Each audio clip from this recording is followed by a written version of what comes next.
Buenos días, mis queridos hermanos. Le ruego a nuestro Dios que nos envíe su Espíritu para que podamos entender su mensaje.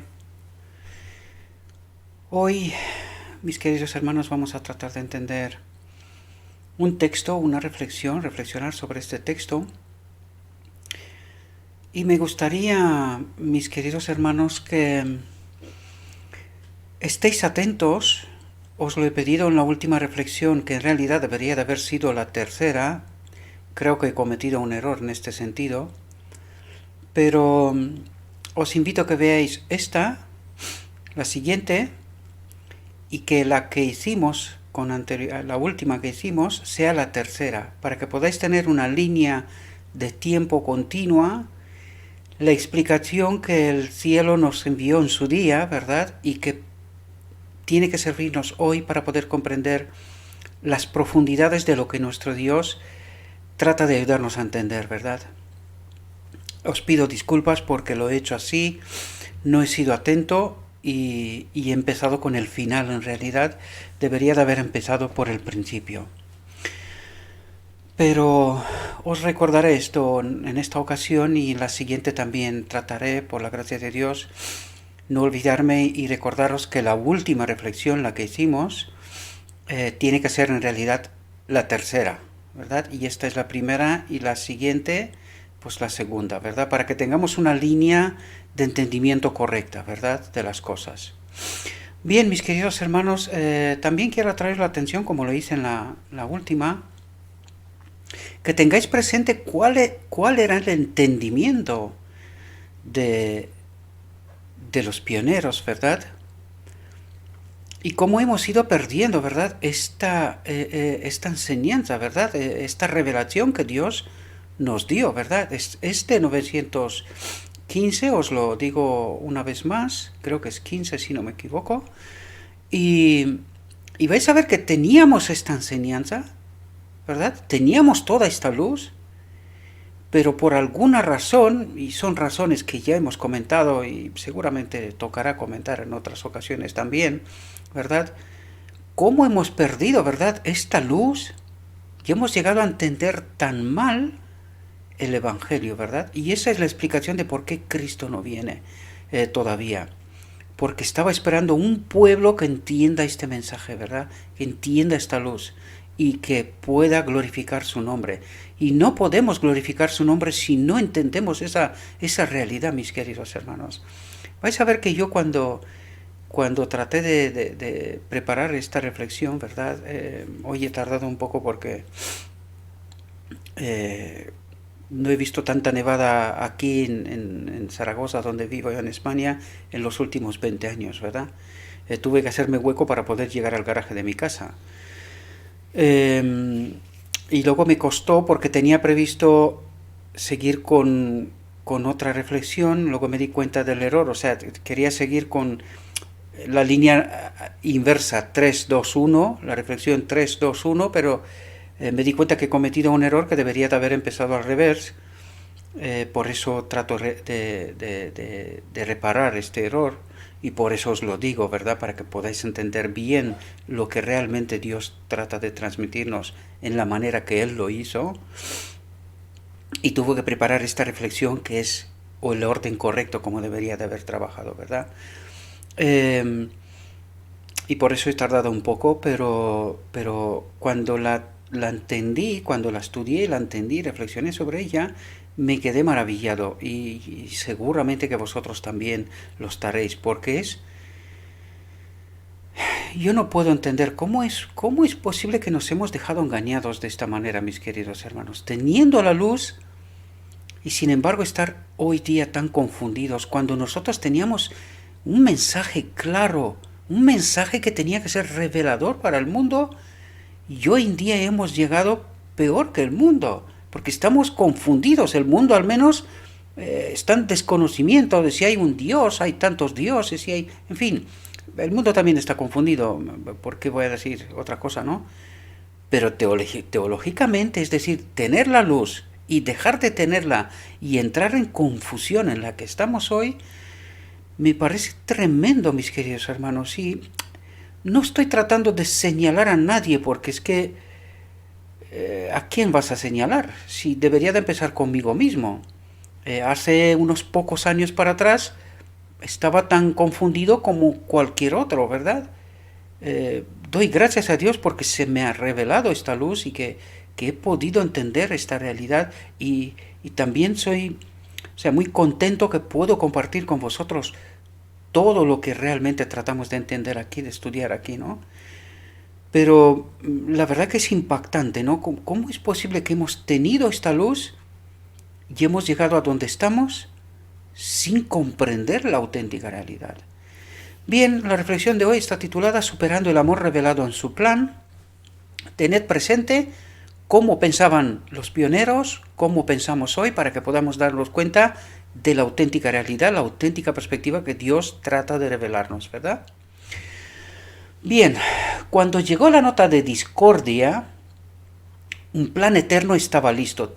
Os pido que estéis muy atentos, porque aquí hay muchas realidades. Vais a ver que hay muchas verdades, muchas cuestiones que en principio no las tenemos claras, ¿verdad? Cuando llegó la nota de discordia, un plan eterno estaba listo. Los ángeles no habían visto escapatoria. Amaba tanto que dio y salvó. Vamos a ver qué es lo que trata de decir aquí, porque parece un poco confuso, ¿no? Pero viene a explicarnos porque nos está... O sea, el título nos da distintos planos y casi como que no... A ver, ¿qué es lo que me quieres decir, verdad? Pero toda la explicación que viene a continuación nos coloca los planos correctos, ¿verdad? En la luz correcta. La ley del amor es el fundamento del gobierno de Dios. Y ahora nosotros, después de estudiar todos los textos que hayamos estudiado hasta este momento, sabemos cuál es la ley del amor, el fundamento del gobierno de Dios, ¿verdad? El propósito de Dios, su espíritu en todos los seres creados, ¿verdad? Y esta es la ley del amor, esta es la ley de Dios, esta es la justicia de Dios, ¿verdad? Creo que habéis visto y os habéis dado cuenta que a lo largo de todas las reflexiones que hemos tratado de entender, utiliza distintas metáforas para que nos hable de lo mismo utilizando distintos contextos, ¿verdad? Pero hablando de lo mismo al fin de cabo, ¿verdad? Por eso quizás nos ha costado tanto entender esta realidad. Es probable que sea esto, ¿verdad? En realidad, si hubiésemos estado conectados con su espíritu, no hubiésemos rechazado el mensaje, hubiésemos entendido bien. La culpa la tenemos nosotros porque hemos rechazado este mensaje en 1888 y por eso no hemos entendido esta realidad. Sin embargo, está escrita desde entonces. Perdón, dije 1915 al principio, pero es diciembre de 1914, ¿verdad?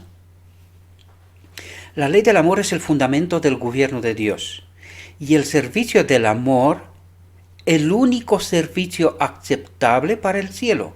O sea, no hay otra forma de servir a Dios más que a través de su espíritu. No hay otra forma, ¿verdad? Dios ha concedido libertad de voluntad a todos, dotando a los hombres de la capacidad de apreciar su carácter y por lo tanto de la habilidad de amarlo y de elegir su servicio. Y esa es la libertad que puso en nosotros, ¿verdad? Con Él o sin Él y morir, desaparecer, ¿verdad? Mientras los seres creados adoraban a Dios, estaban en armonía en todo el universo. Mientras que el amor a Dios era supremo, el amor a los demás abundaba. Por lo tanto, aquí nos da una clave importantísima, porque cuando solamente entiendes que tienes que adorar a Dios a través de su espíritu, podía ser que uno pueda llegar, ¿verdad? O incluso con nuestras mentes que están pervertidas, ¿verdad? Caídas. Podríamos decir lo mismo que trató de decir el enemigo de Dios, ¿verdad? Que Dios es dictatorial, que hace lo que le dé la gana. Pero fijaos la clave. Dice, mientras que el amor a Dios era supremo, es decir, mientras amamos a Dios, tenemos la capacidad de amar a nuestro prójimo de la misma manera. Dice, el amor a los demás abundaba. Por lo tanto, entendemos la ley del amor, el fundamento del gobierno de Dios, su espíritu en nosotros, es amor en todos los sentidos, tanto para Dios como para el prójimo. un servicio totalmente desinteresado, porque es lo que hace en realidad Dios, ¿verdad? ¿Quién sustenta toda la creación? Dios. Por lo tanto, ¿quién trabaja más si fuera a entenderlo en esa perspectiva? Pues Dios, ¿verdad? ¿Y quién se beneficia de todo este trabajo? Pues los seres creados. Podemos entender, ¿verdad?, esta realidad, de esa perspectiva. Fijaos, como no había ninguna transgresión de la ley, y ahora podemos entender qué es transgresión de la ley, es separación de su espíritu, del espíritu de Dios, ¿verdad? Y fijaos que nos lo explica, dice, como no había ninguna transgresión de la ley, que es la transcripción del carácter de Dios, ¿cómo? A través de su espíritu, aquí, ¿podemos entender? Y son las dos naturalezas unidas, ¿verdad? Es su espíritu con nosotros en esta simbiosis perfecta, en donde, en lugar de pensar como pensamos en este momento egoístamente, uno en sí mismo, ¿verdad?, cambia el chip y de repente estamos pensando en los demás, y todos los demás en nosotros, y Dios en nosotros, y nosotros hacia Dios. ¿Y os dais cuenta cómo de repente al cambiar el chip, todo cambia? ¿Entendéis? Todo cambia. Por eso es fundamental entender esa realidad que Dios nos plasma, ¿verdad? Y que el enemigo de Dios hace todo lo que está en su poder para que no entendamos. Porque es así como Él se perpetúa y sobrevive, ¿verdad? Vive en esa realidad tan engañosa, ¿verdad?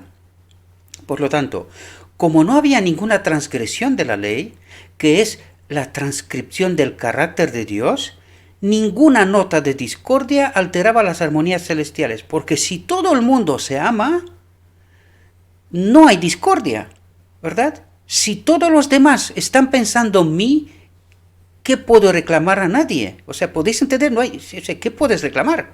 ¿Qué te falta? Solamente decir, oye, me quiero construir una casa, todo el mundo, venga, vámonos, vamos a hacerla. Oye, quiero hacer no sé qué, venga, vámonos. O alguien dice, quiero hacer no sé qué, venga, vámonos, vamos a hacerlo. ¿Entendéis? De alguna manera, antiguamente, eso se experimentaba. Me acuerdo que mi abuelo vivía al lado de un río y me contó mi madre que en 7 ocasiones el río desbordó y se llevó la casa por delante y todo lo que tenían. Pues los hermanos de la iglesia venían y reconstruían la casa, pero esto ya estamos hablando de principios del siglo pasado, ¿verdad? Pues esa es la manera como pensaban. Pues fijaos que si nosotros en esta condición ya hacíamos estas cosas, imaginaos cómo sería en el cielo, cuando todo el mundo sirve a todo el mundo. Es decir, ¿qué necesidad tienes? Esta, vámonos a arreglarla. ¿Qué te puedo ayudar? ¿Verdad? Entonces no puede haber discordia. Por eso es raro el pecado de Lucifer. ¿Entendéis? No tiene explicación. Un universo que funcionaba así, ¿qué necesidad hay de nada? Y eso es la realidad, la perspectiva que nuestro Dios trata de plasmarnos, de ayudarnos a entender, ¿verdad? ¿Cuál es su oferta de vida, de libertad? ¿Entendemos? Guardado en silencio desde los tiempos eternos. Y aquí empieza a explicarnos el plan de redención. Fijaos, dice, guardado en silencio desde los tiempos eternos. Y ahora entendemos, ahora nos explica qué es lo que quiere decir. Dice, pero conocidas por Dios son todas sus obras. Y desde las edades eternas, el pacto de gracia, favor inmerecido, no he añadido nada, es tan original así, ¿verdad? Dice, desde las edades eternas, el pacto de gracia, favor inmerecido, es el favor de Dios, ¿verdad? Existía en la mente de Dios, del Padre y del Hijo, entendemos así, ¿verdad? O sea, al menos del Padre, existía en la mente de Dios. Se llama el pacto eterno, porque el plan de salvación no fue concebido después de la caída del hombre. Y ya lo sabemos, ahora lo hemos comentado, hemos visto otros textos, ¿verdad? Sabemos que el plan de redención fue concebido antes, pero dice, antes incluso que se dé a conocer a los seres celestiales, ya estaba en la mente de Dios, ¿verdad? Desde los fundamentos, desde la eternidad, ¿verdad? Dice, se llama el pacto eterno porque el plan de salvación no fue concebido después de la caída del hombre, sino que fue lo que se mantuvo en silencio a través de los tiempos eternos. Es decir, estaba en la mente del Padre, ¿verdad? Porque Él lo sabe todo, el futuro, el presente y el pasado. Para Dios todo esto es presente continuo, así es como lo llamaríamos, ¿verdad? O sea, Dios en su sabiduría lo sabe todo, lo tiene todo presente, ¿verdad? No es futuro, presente y pasado, sino que todo es un presente continuo, ¿verdad? Pero ahora se manifiesta y por las escrituras de los profetas, según el mandamiento del Dios eterno, se da a conocer a todas las naciones para la obediencia de la fe. La redención no es una idea tardía. El propósito y el plan de gracia existieron desde toda la eternidad, lo vuelvo a recalcar, ¿verdad? Dice, antes de la fundación del mundo, fue según el determinado consejo de Dios que el hombre fuera creado y dotado de poder para hacer la voluntad divina. Es decir, lo que aquí trata de decirnos es que la creación del hombre, que sabemos que es la última creación, ¿verdad? Todo fue trazado en un plan del gran arquitecto, ¿verdad? Es decir, todo lo que ha pasado, incluso la aparición del pecado y todas esas cosas, el Padre, en su sabiduría, lo tuvo presente. Cuando construyó el universo, porque hasta eso es lo que nos trata de decir aquí, antes de la fundación del mundo nosotros tenemos la perspectiva de este mundo pequeñito, pero vamos a ver la perspectiva desde la perspectiva de Dios. Y cuando dice el mundo, estamos hablando de toda la creación, que nosotros ni siquiera entendemos cuánto es, cómo es, no entendemos, ¿verdad? Nuestra perspectiva es tan condicionada y limitada a esta tierra. Pero de la perspectiva de Dios es desde la eternidad, Él como un gran arquitecto lo tuvo todo plasmado. Por lo tanto, la aparición del hombre no fue un invento de último momento, sino que estaba trazado, ¿verdad? Estaba planeado desde la eternidad, ¿verdad? Eso es lo que trata de decirnos.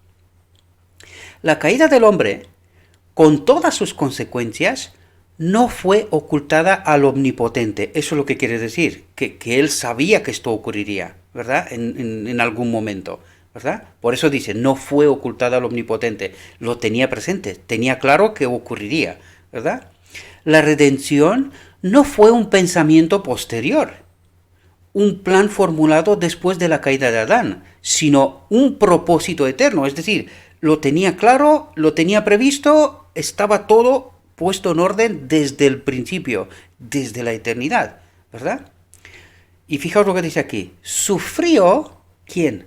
Dios sufrió para ser llevado a cabo la bendición no solo de este átomo de un mundo, sino para el bien de todos los mundos que Dios había creado. Es decir, sabía que tendría que entregar a su hijo, sabía el costo, lo tenía todo. Y dice, sufrió. Sabemos, por otros textos, que no fue tan fácil para el Padre aceptar entregar a su hijo. No fue tan fácil. Sabemos que costó, ¿verdad? Y cuesta todavía, porque esto es un sacrificio eterno, y lo vais a ver que el texto nos lo dice. Es un sacrificio eterno, no es un sacrificio de un momento, sino eterno. Él ha dado, Él ya no tiene este hijo. Eso es lo que trata de explicarnos, ¿verdad? Porque este hijo, igual como Él en sustancia, ya no existe. Cristo es divino humano, como el segundo Adán, ¿verdad? Ha tenido que pagar un precio eterno, ¿verdad? Ante aquel que gobierna los cielos, los misterios del pasado y del futuro se extienden por igual. ¿Entendéis? Estamos hablando de el presente continuo, como lo llamo, el presente continuo. Para él el futuro, el pasado, el presente es el presente continuo. Él vive en esta realidad constantemente, ¿verdad? Y Dios ve más allá de la desgracia, la oscuridad y la ruina que el pecado ha causado, la realización de su propósito de amor y bendición. Aunque las nubes y las tinieblas le rodean, la justicia y el juicio son el fundamento de su trono. La justicia y el juicio, dice. Es decir, la verdad, ¿verdad? Él es justo. No solo es amoroso, sino que también es justo, ¿verdad? Y eso tenemos que tenerlo claro. Una sin otra determina caos, ¿verdad? Hecho conocido en su amor. A través de la creación y la redención de la naturaleza y de Cristo se revelan las glorias del carácter divino. A través de la creación y a través de Cristo. Y vais a ver que aquí vamos a entender realidades, ¿verdad? Cosas que se nos han escapado, hemos perdido de vista. Por eso entendemos tan mal la obra de Cristo, ¿verdad?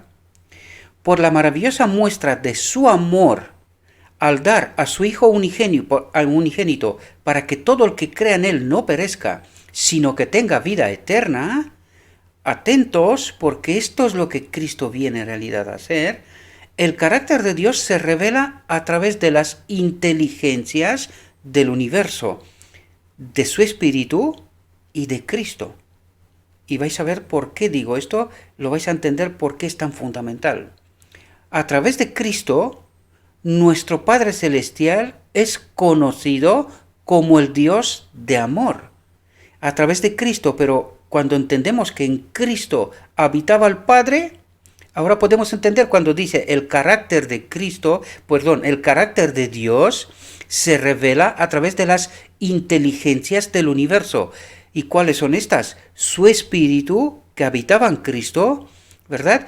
Y que revelaba el carácter de Dios. Eso es lo que trata de explicarnos, ¿verdad? Dice, a través de Cristo, nuestro Padre Celestial es conocido como el amor de Dios, como el Dios del amor, ¿verdad? Porque lo que viene a ser Cristo es revelar el carácter del Padre. Lo entendemos, ¿verdad? Y lo declaró antes de la cruz, ¿verdad? Padre, he terminado tu obra, he revelado tu carácter. Eso es lo que trata de decirnos, ¿verdad? El cielo en la tristeza, los ángeles perplejos. Cuando el hombre pecó, todo el cielo se llenó de dolor, porque al ceder a la tentación, el hombre se convirtió en el enemigo de Dios, un participante de la naturaleza satánica, dice. Por lo tanto, podemos entender realidades que estoy seguro que a muchos de nosotros nos cuesta pronunciar incluso. Pero ¿qué es lo que nos dice aquí? Fijaos la profundidad y el peso que tiene esa declaración. Dice, cuando el hombre pecó, todo el cielo se llenó de dolor, porque al ceder a la tentación, el hombre se convirtió en enemigo de Dios. ¿Por qué? Porque su espíritu se separó de Adán. Y claro, se convirtió en enemigo de Dios, porque ¿cuál fue la elección de Adán? Eligió la supuesta libertad del enemigo que proponía el enemigo de Dios, ¿verdad? Y dice, y se convirtió en un participante de la naturaleza satánica, porque eligió la propuesta de Satanás, ¿verdad? La imagen de Dios en la que había sido creado, fue desfigurada y distorsionada, porque su espíritu ya no habitaba en Adán, ¿verdad? El carácter del hombre no estaba en armonía con el carácter de Dios, su espíritu ya no estaba en él, ¿verdad? Porque a través del pecado el hombre se hizo carnal. Por lo tanto, aquí podemos entender, dejó de tener esa naturaleza divina, ¿verdad? Que era la presencia del Espíritu de Dios en él, ¿verdad? Y dice, y se hizo carnal. Y el corazón carnal es enemistad contra Dios. No está sujeto a la ley de Dios. Y ahora podemos entender cuando dice, no está sujeto a la ley de Dios. Es decir, no se somete a su espíritu, porque no lo tiene ya. ¿Verdad? No lo tiene, por eso no está sujeto. ¿Qué es la ley de Dios? Su espíritu en él, o nosotros, ¿verdad? Pues no estamos sujetos a él. ¿Por qué? Porque no está con nosotros, no nos acompaña, ¿verdad? Ni tampoco puede estarlo. ¿Entendemos? Porque era necesaria una obra de redención, ¿verdad? A los ángeles les parecía que no había forma de escapar del transgresor. Fijaos lo que pasó en el cielo, Cesaron sus cánticos de alabanza. Y en todas las cortes celestiales hubo luto por la ruina que el pecado había causado. En armonía con la naturaleza de Dios, inquebrantable a los reclamos de su ley, nada más que la destrucción estaba ante la raza humana. Es decir, estábamos condenados, teníamos que ser destruidos, ¿verdad? Y vimos en otra reflexión cuál era la expectativa de los seres celestiales. Es precisamente en esta reflexión que yo creo que nos adelantamos con ella, que tenía que ser la tercera y yo empecé por ahí equivocándome. Lo siento, os pido perdón, ¿verdad? Puesto que la ley divina es tan inmutable como el carácter de Dios, porque es su espíritu en nosotros, ¿verdad? No podía haber esperanza para el hombre a menos que se pudiera idear algún modo de perdonar su transgresión. Atentos lo que dice aquí porque son claves que nos ayudan a entender la auténtica obra de Cristo, el auténtico evangelio, ¿verdad? Fijaos lo que dice. No podía haber esperanza para el hombre a menos que se pudiera idear algún modo de perdonar su transgresión, ¿verdad? Y atentos lo que dice aquí, que son claves. Dice, renovar su naturaleza. Y ahora podemos darnos cuenta, ¿cuál era la naturaleza de Adán? Divino-humana. Por eso Cristo vino con esta naturaleza, divino-humana, porque esa fue la naturaleza de Adán desde la creación, ¿verdad? Pero que al pecar, esa naturaleza divina se retiró, que es la misma presencia del Espíritu de Dios en nosotros, ¿verdad? En este templo. Por lo tanto, dice, renovar su naturaleza y restaurar su espíritu. ¿Entendéis la clave? Y ahora podemos entender qué es lo que vino a hacer Cristo. ¿Cuál es la obra de Cristo? ¿Podéis entender? Es glorificar al Padre y restaurar, reconectar al hombre con esta naturaleza, con este espíritu. Ahora podéis entender, y no estoy diciendo yo las cosas porque se me ocurren, sino porque todo el espíritu de profecía y la Biblia, lo que pasa que es con mucha más profundidad todavía, nos habla de esto. Y esto es lo que ocurre en realidad en el día de la expiación. Esto es lo que vino a ser Cristo. Y esto es lo que está pasando en el día de la expiación. Esa renovación de la naturaleza, esta restauración de su espíritu al final del día de la expiación por decreto divino. Pero antes tiene que tener lugar esta obra de purificación, que es a través del Espíritu de Cristo, ¿verdad? Por lo tanto, renovar su naturaleza y restaurar su espíritu para que reflejara la imagen de Dios. ¿Cómo reflejamos la imagen de Dios? Cuando su espíritu está en nosotros y tenemos ese carácter de Dios.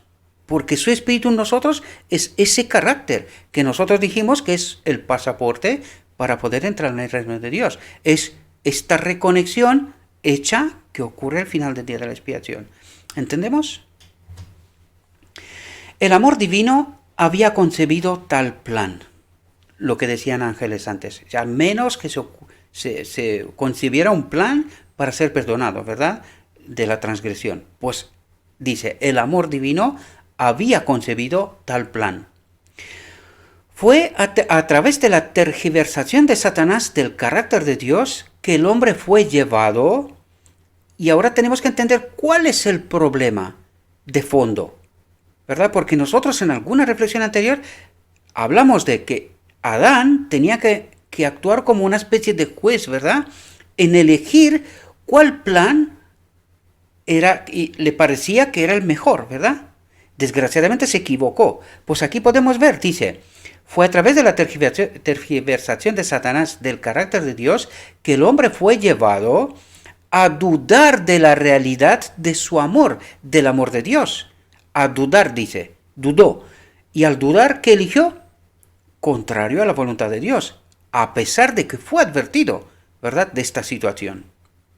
Y llegó a considerar a Dios como su enemigo, desconfiando de él, ¿verdad? Aceptó la propuesta de Satanás y por lo tanto llegó a considerar a Dios como su enemigo, no confiaba en él, ¿verdad? Porque por eso elige lo que elige, porque desconfía de Dios, ¿verdad? Como Satanás había hecho en el cielo, así lo hizo en la tierra. Declaró el gobierno de Dios injusto. Las restricciones de su ley innecesarias. Cuidado aquí, las restricciones de su ley, de su espíritu en ellos, ¿verdad? Innecesarias. Y ordenó, y ahí se entiende la libertad que él proponía, ¿verdad? Esta libertad sin restricciones de la ley, sin el Espíritu de Dios en ello. Lo hemos venido tratando, espero que lo entendáis, ¿verdad? Si os encontráis con este vídeo, id para atrás y empezar a ver porque vais a entender. Hay un montón de textos y podemos entender esa realidad que yo os la comento ahora. Pero claro, no puedo estar repasando continuamente todo lo que hemos repasado hasta aquí, ¿verdad? Como Satanás había hecho en el cielo, así lo hizo en la tierra, declaró el gobierno de Dios injusto, las restricciones de su ley innecesarias y ordenó a los hombres, como había hecho con los ángeles, que se deshicieran de yugo y dejaran que los dictados de su propia naturaleza, ahora vemos cuál naturaleza, fueran su única guía y ley. Y hoy vivimos esta realidad. Por eso hoy somos tan egoístas, por eso hoy pensamos en nosotros, por eso hoy no me importa lo que pasa a mi hermano y a los que me rodean, por eso hoy somos como somos, debido a esta naturaleza caída. Y ahora podemos entender que más que nunca podemos afirmar, elegir, porque esa es la oportunidad que se nos dio, necesitamos el Espíritu de Dios. Queremos volver a la eternidad, ¿verdad? Prometió libertad. ¿Quién? Satanás, ¿verdad? Prometió libertad. Pero como él mismo es el servidor de la corrupción, de esa naturaleza caída, ¿verdad? Llevó a la raza a la esclavitud del pecado, la miseria y la muerte, que es lo que vivimos.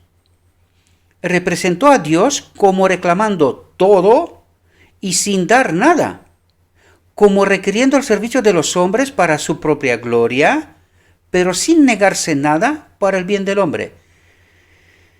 Qué trampa, qué engaño, ¿verdad? Y cómo pensamos cuando estamos separados de Dios, ¿verdad? ¿Cómo pensamos? Solo Él podría salvar. En la obra de la creación, Cristo estaba con Dios. Por lo tanto, vemos que en la obra de la creación, tanto el Padre como el Hijo estaban juntos, ¿verdad? Era uno con Dios, igual a Él. El brillo de su gloria, la imagen expresa de su persona, la del Padre, el representante del Padre, ¿verdad? Solo Él, el creador del hombre, podía ser su salvador.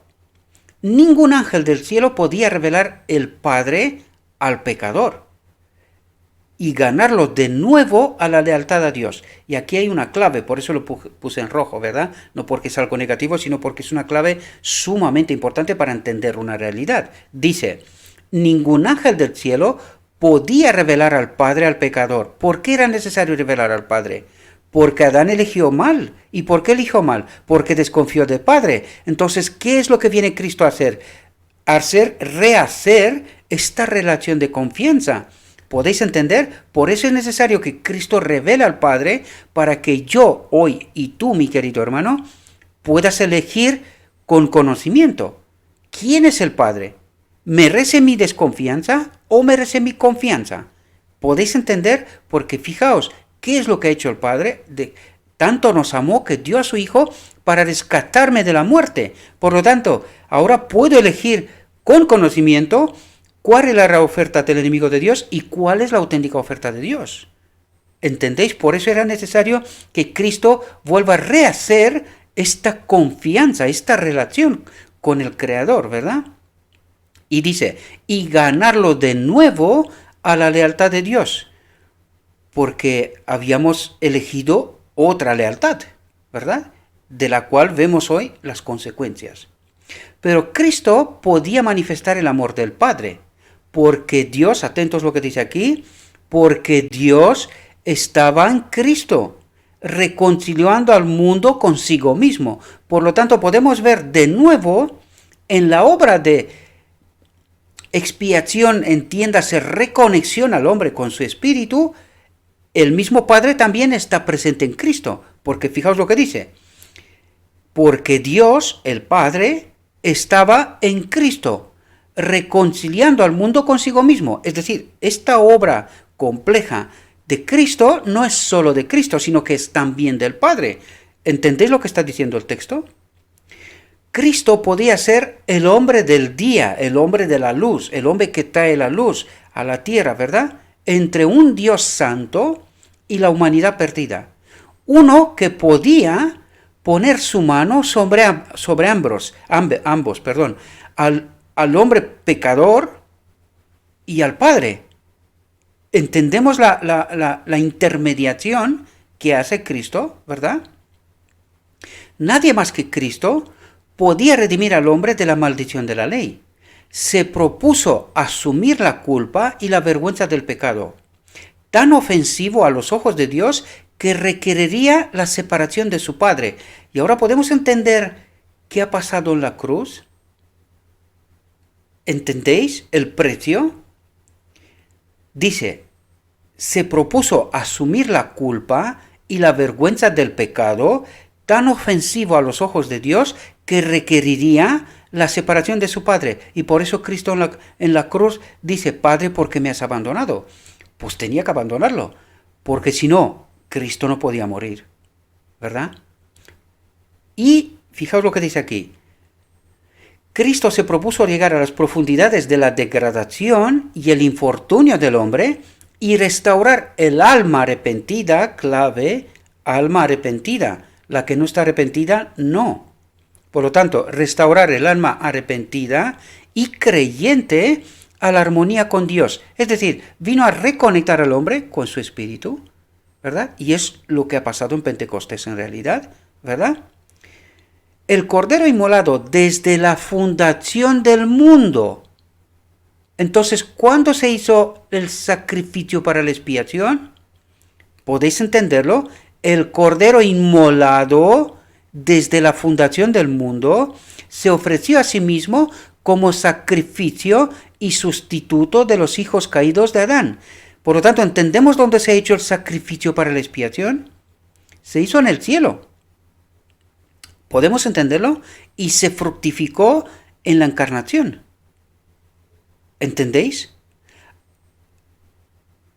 Se ofreció a sí mismo como sacrificio y sustituto de los hijos caídos de Adán, aunque en esta ofrenda, cuidado lo que está diciendo aquí, atentos, porque dice, aunque en esta ofrenda todo el cielo estaba involucrado en un sacrificio infinito. ¿Por qué? ¿Qué es lo que trata de revelarnos? Porque Cristo no volverá a tener esa misma naturaleza igual que el Padre. Por eso dice, el cielo mismo está involucrado en un sacrificio infinito. Primero, porque todos los seres creados no tienen ya al mismo Cristo que antes del sacrificio, ¿verdad? Porque este ser ya no es el mismo. Por eso dice el Padre ha dado, y lo que ha dado no vuelve a tener. Este mismo ser ya no existe. Cristo es divino humano. Esta es su nueva naturaleza, por decirlo de alguna manera. Él ya no es Dios en sustancia igual que el Padre. Esto es muy complejo, os lo he dicho, todavía nos queda en la eternidad entender más profundidad sobre este asunto, pero espero que podáis entender lo que el texto trata de revelarnos, ¿verdad? Él amaba tanto que dio, pero el Padre amó tanto al mundo que dio a su Hijo unigénito. Por lo tanto, ¿cuándo da el Padre al Hijo? Y aquí podemos entender cuándo se hizo el pacto. ¿Entendéis? Es ahí donde el Padre da al Hijo. Pero el Padre amó tanto al mundo que dio a su Hijo unigénito para que a través de su corazón herido se encontrara un canal para la salida del amor infinito por el hombre caído.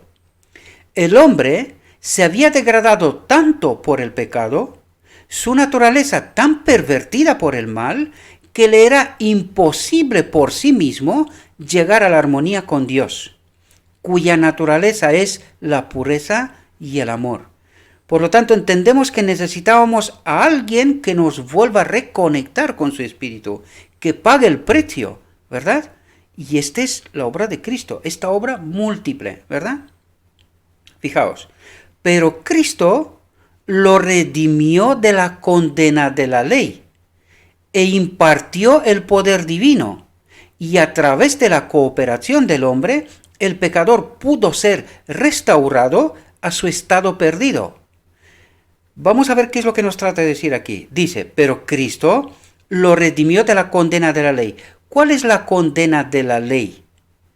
Es decir, cuando el Espíritu de Dios no está en nosotros, ¿cuál es la consecuencia? Es la muerte definitiva, ¿verdad? desaparición, como si no hubiésemos existido nunca. Por lo tanto dice, pero Cristo lo redimió de la condena de la ley, ¿verdad? E impartió el poder divino. ¿Podéis entender qué es lo que ha venido a hacer Cristo? A reconectarnos con el Espíritu del Padre. ¿Podéis entender?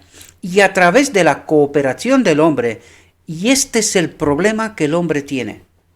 Esta es la clave de por qué Cristo no puede terminar la obra del santuario celestial, del día de la expiación. Y a través de la cooperación del hombre, el hombre no ha entendido esta obra. Por eso el hombre no coopera con Dios, porque en sus teorías, en sus doctrinas, en su entendimiento, no ha entendido la obra de Cristo en profundidad, ¿verdad? Está engañado todavía por el enemigo de Dios. Y por eso nosotros no cooperamos. Por eso decimos, cree si eres salvo, sin transformación, sin la presencia del Espíritu de Cristo. ¿Se puede creer en este tipo de salvación? ¿Os dais cuenta que es una falsa doctrina? ¿O pecaremos hasta que Cristo viene? ¿Y dónde está la obra de transformación? Y ahora podéis entender de quiénes son estos engaños. O el otro es, tenemos que guardar la ley, guardando la ley, en algún momento llegaremos a ser santos. Otro engaño, sin el Espíritu de Dios. ¿Podéis entender todas las trampas que el enemigo de Dios nos ha colocado cuando en realidad esta obra es de Cristo? Lo único que el hombre tiene que hacer, entender y cooperar. ¿Cuál es la cooperación del hombre? No elegir pecar. ¿Cuál fue el problema de Adán? Eligió separarse de Dios, desobedecer a Dios, eligió otra oferta. Y ahora, ¿qué es lo que tengo yo que hacer? Elegir la oferta de Dios. ¿Cuál es la oferta de Dios? Su espíritu en mi templo, es la ley, obedezco de manera natural, estoy en conformidad con su carácter, vivo. Es la fuente de vida en mí. ¿Entendéis la obra? Por lo tanto, ¿qué es lo que necesita? ¿Qué es lo que espera Dios de nosotros? Entender su obra. Se trata de un mensaje, entender lo que Dios me quiere decir. ¿Cuál es la obra? ¿Qué es lo que quiere hacer y cómo lo va a hacer? Y el hombre no lo ha entendido. Entonces el hombre no coopera con Dios, ¿verdad? El hombre cree muchas otras cosas menos lo que Dios dice. ¿Entendéis el contraste? Espero que podáis entenderlo, mis queridos hermanos, ¿verdad? Por lo tanto, pero Cristo lo redimió de la condena de la ley e impartió el poder divino, y a través de la cooperación del hombre, el pecador pudo ser restaurado, y dice, pudo ser. Por lo tanto, dice, pudo ser restaurado a su estado perdido. Nos puso en conexión con su espíritu para hacer esta obra de purificación, y al final del día de la expiación, por decreto divino, el Espíritu de Dios habitará de nuevo en este templo ya purificado, ¿verdad? Y que ya hemos entendido que la purificación, entender la obra de Cristo, la auténtica, y quitar de nuestra mente todas esas doctrinas falsas, teorías falsas, todo lo que no entendemos bien de lo que Dios nos trata de revelar. Y ahora podemos entender qué es lo que rechazamos en 1888, ¿verdad? Que esta era la justicia de Cristo, que Él pueda hacer esta obra de purificación y que pueda reconectarnos con el Espíritu de Dios. Y nosotros lo rechazamos. Y por eso estamos donde estamos, ¿verdad? Solo la gracia de Cristo podía cambiar el corazón de piedra, y aquí nos habla de esta obra de purificación. ¿Y qué dice? Solo la gracia de Cristo. ¿Qué es la gracia de Cristo? Su Espíritu en nosotros, o con nosotros, ¿verdad? Solo la gracia de Cristo podía cambiar el corazón de piedra, una mente de piedra que no piensa, no entiende, acepta todas las porquerías menos lo que Dios nos dice, ¿verdad? Dice, solo la gracia de Cristo podía cambiar el corazón de piedra en un corazón de carne, hacerlo vivo para Dios, es decir, conectarlo con su espíritu, eso es hacerlo vivo para Dios, y transformar el carácter de modo que un degradado hijo del pecado pudiera convertirse en hijo de Dios y heredero del cielo, es de modo que pueda ser conectado con el Espíritu de Dios, ¿verdad? En su templo, y hacerlo de esta manera un hijo de Dios y heredero del cielo de nuevo. ¿verdad? Y fijaos lo que nos dice aquí, porque esto es clave, y esto no lo hemos entendido. El hombre no tenía poder para justificar el alma. ¿Entendemos? Para santificar el corazón. Porque esta obra es de quién es, pues nos lo dijo antes. Solo la gracia de Cristo podía cambiar el corazón, podía justificar el corazón, podía santificar el corazón. ¿Podemos entenderlo? La enfermedad moral solo se puede curar mediante el poder del gran médico, mediante su espíritu, el espíritu de Cristo en nosotros. No hay otra forma. El don más alto del cielo, el Espíritu de Dios, incluso el unigénito del Padre, Cristo, lleno de gracia y verdad, pudo redimir a los perdidos. Es decir, es la obra conjunta del Padre a través de su Espíritu y de Cristo en el hombre perdido. ¿Podemos entender la profundidad de la obra? Espero que sí, mis queridos hermanos. La única esperanza para la raza caída se encontraba en reconciliarse con Dios, en reconectarse con su Espíritu.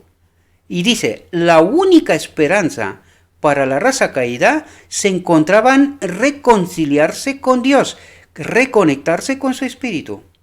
Satanás había tergiversado tanto a Dios que el hombre no tenía una verdadera concepción del carácter divino. ¿Y ahora entendéis cuál es el fondo del problema? ¿Por qué elegimos constantemente mal? Porque no tenemos una verdadera concepción del carácter divino. Creemos un montón de cosas sobre Dios menos lo que debería. ¿Por qué? Porque esta es la obra del enemigo de Dios. Satanás había tergiversado tanto a Dios que el hombre no tenía una verdadera concepción del carácter divino. Cristo vino al mundo y al llevar a cabo el plan de salvación, reveló el hecho de que Dios es amor. ¿Por qué es necesario que revele el hecho de que Dios es amor? Porque nosotros creímos, Adán, entiéndase Gabriel y cada uno de vosotros hoy, ¿por qué elijo lo que elijo?